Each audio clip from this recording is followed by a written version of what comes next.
everyone, I'm on a bit of a roll today. I'm enjoying making videos, so I thought I'd do a final one for you on using a pendulum. So what I'm going to do is I'm going to show you my pendulums.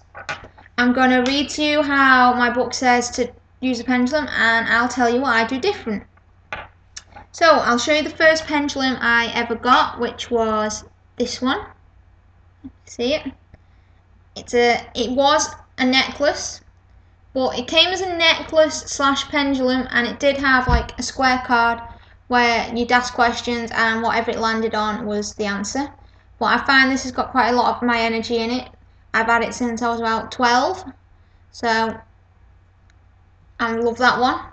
I don't use it as much, but it's there. Then this one I actually found.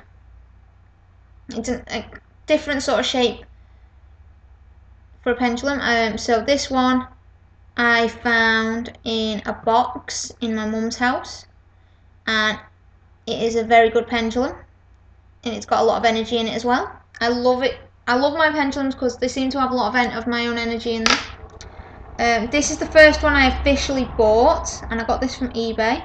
I just thought it was stunning.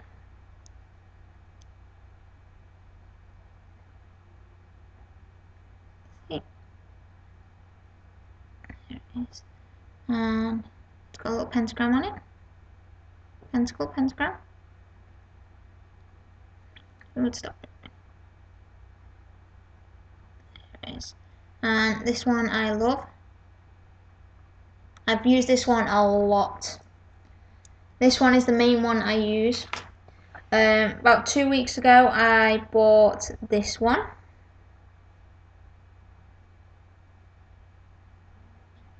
I saw this one in an occult stall in a market, and I fell in love with it. And I'm going to attach, I've got a little pentagram phone charm that I can't use because I'm on the iPhone now. I'm going to attach that to the end of this, and then I'll be using this one quite a bit as well. But I've just got to be careful, the chain's very thin and it does like to fall off. So, there's that one.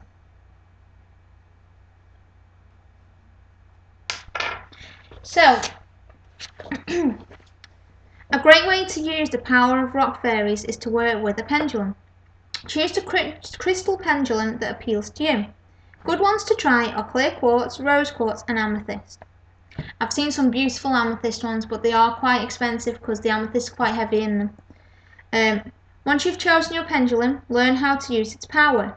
Sit quietly and hold the chain of the pendulum firmly but gently. Now ask the pendulum to show you a positive answer.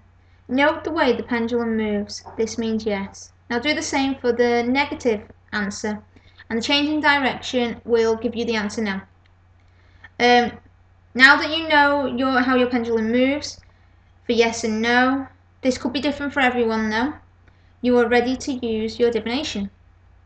Now in this book it tells you to say an incantation 3 times before you start using the pendulum, so I'm just going to read it to you. It says, "Gentle fairies of the stone, tell me what I wish to know. As you swing out to and fro, give me an answer, yes or no. Now ask your question and note the way the pendulum moves. Ensure that you ask only yes or no questions, or the reading could become very confusing." I also go with, if the pendulum swings round left, clockwise or anti-clockwise, you get yes or no answers. But I also go with the swinging back and forward as an I don't know answer.